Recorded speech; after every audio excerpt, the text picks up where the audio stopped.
AP డిఎస్సికి సంబంధించిన update విషయానికొస్తే, ఈరోజు మార్నింగ్ మనకి ఈ ఈనాడు న్యూస్ పేపర్ అవ్వచ్చు, అలాగే ఏబిఎన్ న్యూస్ పేపర్ అవ్వచ్చు, సాక్షి న్యూస్ పేపర్ అవ్వచ్చు, వీటిలో ప్రెజెంట్ అప్డేట్ విషయానికొస్తే మనకి నిన్నను హైకోర్టులో అయితే ఈ యొక్క మెరిట్ లిస్ట్ రిలీజ్ చేయకంటే డైరెక్ట్‌గా సెలక్షన్ లిస్ట్ అనేది రిలీజ్ చేసేసి డాక్యుమెంట్ వెరిఫికేషన్ అనేది మెరిట్‌లో ఉన్న స్టూడెంట్లు 16,347కి సంబంధించిన అభ్యర్థులకి కాల్స్, మెసేజ్ చేసేసి వాళ్ళకి డాక్యుమెంట్ వెరిఫికేషన్‌కి ఫస్ట్ ప్రాసెస్ చేద్దామనేసిన ఉద్దేశంతో ఈ యొక్క సెలక్షన్ లిస్ట్ అనేది రిలీజ్ చేస్తామని చెప్పారు. అయితే మెరిట్ లిస్టు రిలీజ్ చేయకుండా సెలక్షన్ లిస్టు ఎలా రిలీజ్ చేస్తారనేసి దీనిపైన హైకోర్టులో కేసు అనేది ఫైల్ అవ్వడం జరిగింది.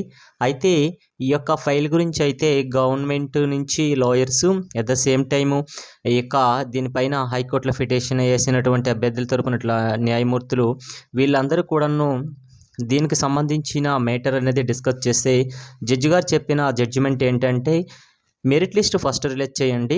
అసలు మెరిట్ లిస్ట్ ఎందుకు రిలీజ్ చేయట్లేదు? ఫస్ట్ మీరు మెరిట్ లిస్ట్ చేస్తే ప్రభుత్వం పైన నమ్మకం ఉంటుంది. మెరిట్ లిస్ట్ రిలీజ్ చేయడానికి ఏంటి ప్రాబ్లం అనేసి వాదనలు జరిగాయి.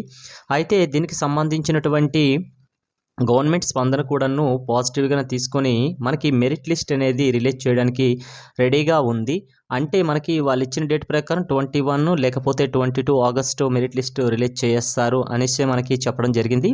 అయితే టెట్ స్కోర్ ఇష్యూస్ అయితే ఇంకా క్లియర్ అవ్వలేదండి. ఆల్రెడీ 3 టైమ్స్ మనకి 14థ్, 15థ్, 17థ్ ఇలా 3 డేస్‌లో కూడాను టెట్ స్కోర్‌కి సంబంధించిన అప్డేట్స్ అనేది స్టూడెంట్లు అనేది అప్డేట్ చేసుకోవచ్చని ఛాన్స్ ఇచ్చారు. అయితే రీసెంట్‌గా ఈరోజు కూడా అంటే 21 ఆగస్టు 2025 తేదీన కూడాను మనకు మధ్యాహ్నం 12 గంటల వరకైతే ఈ యొక్క టెట్ స్కోర్ ఇష్యూస్ పైన కూడాను మళ్ళీ అబ్జెక్షన్ చేసుకోవడానికి ఛాన్సెస్ అయితే ఇచ్చింది. ఎందుకు ఎన్నిసార్లు టెట్ స్కోర్ అబ్జెక్షన్స్ ఇస్తుంది అంటే చాలామంది అప్లై చేసేటప్పుడు రాంగ్‌గా చేశారు. అయితే మనకి అఫీషియల్‌గా ఒక 10 డేస్ బిఫోర్ అనేది మనకి పేపర్‌లో రిలీజ్ అవ్వడం జరిగింది. అసలు టెట్టే ఎగ్జామ్ రాయకుండా డిఎస్సి రాసిన వాళ్ళు ఉన్నారు.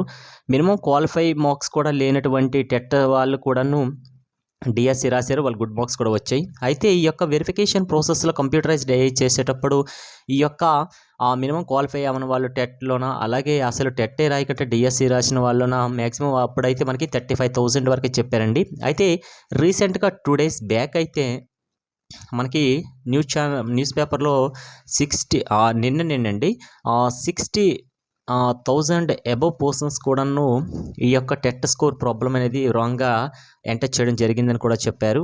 అయితే ఇవన్నీ కూడాను ఎటువంటి కూడాను ప్రాబ్లమ్ రాకుండా ఉండని గవర్నమెంట్ అనేది పాజిటివ్‌గా ఇచ్చింది. ఫైనల్ కీలో కూడాను ఆ రకంగా చేసింది. అట్ ద సేమ్ టైమ్ ఈ యొక్క టెట్ స్కోర్ ఇష్యూస్ కూడాను క్లియర్ చేస్తుంది కాబట్టి ఈ రోజుతో టెట్ స్కోర్ అనేది కంప్లీట్ అయింది. ప్రాసెస్ మ్యాక్సిమం ఈ రోజు నైట్‌కి లేకపోతే రేపటి వరకైతే క్లోజ్ అయిపోతుంది. అయితే ఇదంతా జరిగిన తర్వాత మనకు ఆల్రెడీ టెట్ స్కోర్ ఇష్యూస్ అనేది మనకి మ్యాక్సిమం ఈ రోజు వరకు కూడాను మధ్యాహ్నం 12 గంటల వరకు అయితే అబ్జెక్షన్స్ అనేది తీసుకుంది. మీ యొక్క ఎవరి క్యాండిడేట్ లాగిన్ ఐడీలో వాళ్ళు లాగిన్ అయ్యి మీ యొక్క టెట్ స్కోర్‌ని సరి చేసుకోవచ్చు అని చెప్పడం జరిగింది. అయితే మెరిట్ లిస్ట్‌కి సంబంధించిన అప్డేట్ విషయానికొస్తే మనకి మ్యాక్సిమం రేపు నైట్ కల్లా రిలీజ్ అయ్యే ఛాన్సెస్ ఉంటాయి. ఒకవేళ రేపు నైట్‌కి రిలీజ్ అవ్వకపోతే మనకి 23న మనకి రిలీజ్ అయ్యే అవకాశాలు అయితే చాలా ఎక్కువగా కనిపిస్తున్నాయండి. అయితే ఇది నేను చెప్పడం కాదండి, ఆల్రెడీ న్యూస్ ఛానల్స్‌లోనే ఈ యొక్క ఆర్టికల్స్ అనేది ప్రచురించడం జరిగింది. అయితే ఈ మెరిట్ లిస్టు రిలీజ్ అయితే ప్రతి ఒక్కరికి కూడాను వాళ్ళ ర్యాంక్స్ బట్టి వాళ్ళ కట్ ఆఫ్స్, వాళ్ళ డిస్ట్రిక్ట్ కట్ ఆఫ్స్, వాళ్ళ కేటగిరీ కట్ ఆఫ్స్ అనేది ఒక అంచనాకి వస్తారు. ఈ యొక్క అంచనాకు వచ్చేసిన తర్వాత రూల్ ఆఫ్ రోస్టింగ్ అనే ప్రాసెస్ అనేది చేస్తారు కదా! రూల్ ఆఫ్ రోస్టింగ్ ఈ ప్రాసెస్ ద్వారా మనకి సెలక్షన్ లిస్ట్ అనేది ప్రిపేర్ చేయడం జరుగుతుంది. కాబట్టి ఈ యొక్క గవర్నమెంట్ అనేది ఈ యొక్క మెరిట్ లిస్టు రిలీజ్ చేస్తే ప్రతి ఒక్కరికి కూడాను గవర్నమెంట్ మీద నెగెటివ్ కామెంట్స్ ఎవరు చేయరు. అట్ ద సేమ్ టైమ్ నమ్మకం కూడా వస్తుంది. ఈ మెరిట్ లిస్ట్ అనేది రిలీజ్ చేస్తారు కంపల్సరీ. అయితే ఇంతవరకు కూడా న్యూస్ పేపర్‌లంట వచ్చిన ఆర్టికల్సే మనం చదువుతున్నాం గానీ, అఫీషియల్‌గా కూడాను మనకి ఏపీ డిఎస్సి వెబ్‌సైట్‌లోన స్పోర్ట్స్ కోటాకు సంబంధించిన డిఎస్సి వెబ్‌సైట్‌లో కూడా ఎటువంటి కూడాను అప్డేట్లు లేదు. అంటే జస్ట్ న్యూస్ ఛానల్స్‌లో వచ్చిన ఇన్ఫర్మేషన్ మాత్రమే మనం చెప్తున్నామండి.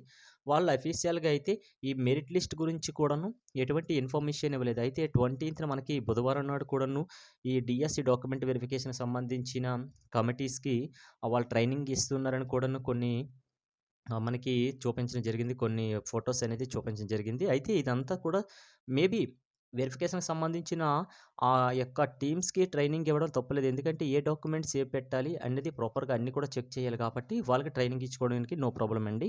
అయితే మనకి ఫస్ట్ మెరిట్ లిస్ట్ రిలీజ్ చేయాలి. తర్వాత చేసిన తర్వాత మనకు ర్యాంక్ బట్టి మనకి జాబ్ వస్తదా లేదని కన్ఫర్మ్ మాక్సిమం అయితే చెక్ చేసేసుకోవచ్చు.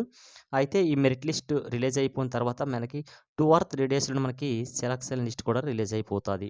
మాక్సిమం సెలక్షన్ లిస్ట్ అనేది మనకి 26థ్ గాని, 27థ్‌న గాని రిలీజ్ అయ్యే అవకాశాలైతే ఎక్కువగా కనిపిస్తున్నాయి. ఓకే.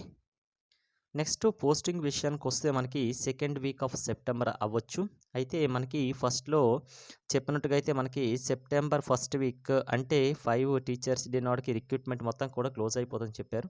అయితే మేబీ ఈ ఛాన్స్ అయ్యే ఛాన్సెస్ కూడా ఉంటది. ఎందుకంటే ఏ క్షణంకి ఏం జరుగుతుందో ఎవరు కూడాను ఎక్స్‌పెక్ట్ చేయలేకపోతున్నారు. ఏ క్షణంకైనా ఈ యొక్క మెరిట్ లిస్ట్ రావచ్చు. వెంటనే 1 డేస్‌లోనే మనకి సెలక్షన్ లిస్ట్ కూడా రావచ్చు. డాక్యుమెంట్ వెరిఫికేషన్ అనేది స్పీడప్ అవ్వచ్చు. ఓకే. కాబట్టి దయచేసి ప్రతి ఒక్కరు కూడాను మాక్సిమం 80+ వచ్చే వాళ్ళందరూ కూడాను మాక్సిమం అయితే చాలా కాన్ఫిడెంట్‌గా ఉండండి జాబ్ వస్తదని. అయితే అటువంటి పర్సన్స్ అందరూ కూడాను మీ ప్రాపర్ డాక్యుమెంట్స్ రెడీ చేసుకోండి. ఎందుకంటే డాక్యుమెంట్స్‌లో ఏదైనా మీకు చిన్న చిన్న ప్రాబ్లమ్స్ చిన్న చిన్న ప్రాబ్లమ్స్ అయితే నో ప్రాబ్లమ్ అండి. కానీ మీ యొక్క డేట్ ఆఫ్ బర్త్‌లో మాత్రం ఎటువంటి మిస్టేక్ లేకుండా చూసుకోండి. స్టడీ సర్టిఫికేట్‌ల విషయంలో, మీ క్వాలిఫికేషన్ సర్టిఫికేట్‌ల విషయంలోన, మీ యొక్క బీఈడీ, డీఈడీ చేసుకుంటూ మార్క్స్ మెమోస్‌లోన ఈ యొక్క స్కోర్ కార్డ్స్ ఇవన్నీ కూడా డీటెయిల్స్‌గా నేను చెప్పాల్సినది ప్రతి ఒక్కరికి తెలిసిన విషయమే. చాలా వీడియోస్ అయితే వచ్చాయి. అవన్నీ కూడాను ప్రాపర్‌గా ఉన్నాయో లేదో చూసుకోండి. నెక్స్ట్ గెజిటేటెడ్ సైన్స్ కూడాను మస్ట్ అండ్ షుడ్ బీగా చేయించేసుకోవాలి. జిరాక్స్ కాపీస్ పైన. ఓకే. ఇవన్నీ కూడాను మీరు రెడీ చేసేసి ఉంచుకోండి. ఏ క్షణంకి ఏదైనా జరగొచ్చు. తర్వాత అప్పటికప్పుడు గాబరా పడేసి మీరు డాక్యుమెంట్స్ గురించి అటు ఇటు తిరగడం అవన్నీ చెక్ చేసేసుకోండి. అవేవీ లేకుండా. కాబట్టి చాలామందికైతే కాన్ఫిడెంట్‌గా మీ మార్క్స్ పెట్టి జాబ్ వస్తదని ఉన్నవారు ప్రతి ఒక్కరు తప్పేముంది మీ సర్టిఫికేట్స్ మీరే కదా రెడీ చేసుకుంటున్నారు. దానివల్ల ఇప్పుడు రెడీ చేసుకున్నంత పెద్ద సమస్య ఏం కాదు కదా! ప్రతి ఒక్కరి దగ్గర అప్లై చేసేటప్పుడు డాక్యుమెంట్సే ఉంటాయి ప్రతీది కూడాను. ఆ డాక్యుమెంట్స్ అన్నీ కూడా ప్రాపర్‌గా ఉన్నాయో లేదో చెక్ చేసేసుకోండి. జిరాక్స్ కాపీస్ తీసేసుకోండి. మాక్సిమం 5 సెట్స్ అయినా తీసుకోండి. ఫోటోస్ కూడాను ఒక 10 అబోవ్ అయితే తీసేసుకోండి. రీసెంట్ పాస్ ఫోటోస్ అయితే. అయితే నెక్స్టు స్టడీ సర్టిఫికేట్‌లు మేబీ చూసుకోండండి. మీ యొక్క లోకల్, నాన్ లోకల్ అనేది అక్కడ మాత్రం ఉంటది. ఎందుకంటే డాక్యుమెంట్ వెరిఫికేషన్ టైంలో చిన్న రవ్వ ప్రాబ్లమ్ వచ్చినా కూడాను మీకు అసలు ఆలోచించడానికి నెక్స్టు మీరు వాళ్ళకి బ్రతిమలాడడానికి కూడా టైం ఇవ్వరండి వాళ్ళు. ఎందుకంటే ఏదైనా లేకపోతే మనం వాళ్ళకి రీజన్ చెప్పే లోపల ఇంకొకళ్ళు పిలిచేస్తుంటారు కాబట్టి దయచేసి వాళ్ళకి ఛాన్స్ ఇవ్వకుండా మీరు ప్రాపర్‌గా అన్ని డాక్యుమెంట్స్ కూడా రెడీ చేసేసుకోండి. ఓకే. అయితే టెట్ స్కోర్‌కి రాంగ్ ఆన్సర్స్ మాక్సిమం అయితే రాంగ్‌గా ఫిల్ చేసేవాళ్ళు 60,000 మందికైతే ఎక్కువే ఉన్నారండి. నెక్స్ట్ డాక్యుమెంట్ వెరిఫికేషన్ ప్రాసెస్ అనేది మనకి ఈ మంత్‌లోనే 28 నుంచి అయితే స్టార్ట్ అయ్యే ఛాన్సెస్ అయితే చాలా ఎక్కువగా కనిపిస్తున్నాయి. అయితే డాక్యుమెంట్ వెరిఫికేషన్ అయిపోయిన తర్వాత మనకి ఫస్ట్ వాళ్ళనేది ఏంటి ఆ యొక్క పోస్టింగ్‌కి సంబంధించిన పర్సన్స్ అనేది ఫస్ట్ లిస్ట్ రిలీజ్ చేస్తారండి. ఒకవేళ డాక్యుమెంట్ వెరిఫికేషన్‌లో మంచిగా మెరిట్ చూపించిన స్టూడెంట్స్‌కి ఆ టైంకి వాళ్ళు ప్రాపర్ డాక్యుమెంట్స్ ఏవైనా లేకపోతే నెక్స్ట్ పర్సన్స్ మెరిట్‌లో ఉన్న వాళ్ళకైతే వాళ్ళు జాబ్ ఇచ్చే ఛాన్సెస్ అయితే ఎక్కువగా కనిపిస్తున్నాయి.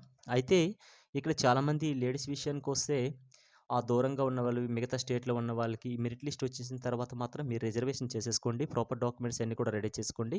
అయితే ప్రెజెంట్ కొందరు లేడీస్ అయితే ప్రెగ్నెంట్, డెలివరీ అయిన రీసెంట్‌గా అయిన వాళ్ళు, బెడ్ పైన ఉన్నవాళ్ళు, వాళ్ళ గురించి అయితే గవర్నమెంట్ ఎటువంటి ఇన్‌స్ట్రక్షన్స్ ఇస్తదనేది కూడాను ఇంతవరకైతే ఎటువంటి ఇన్ఫర్మేషన్ లేదు.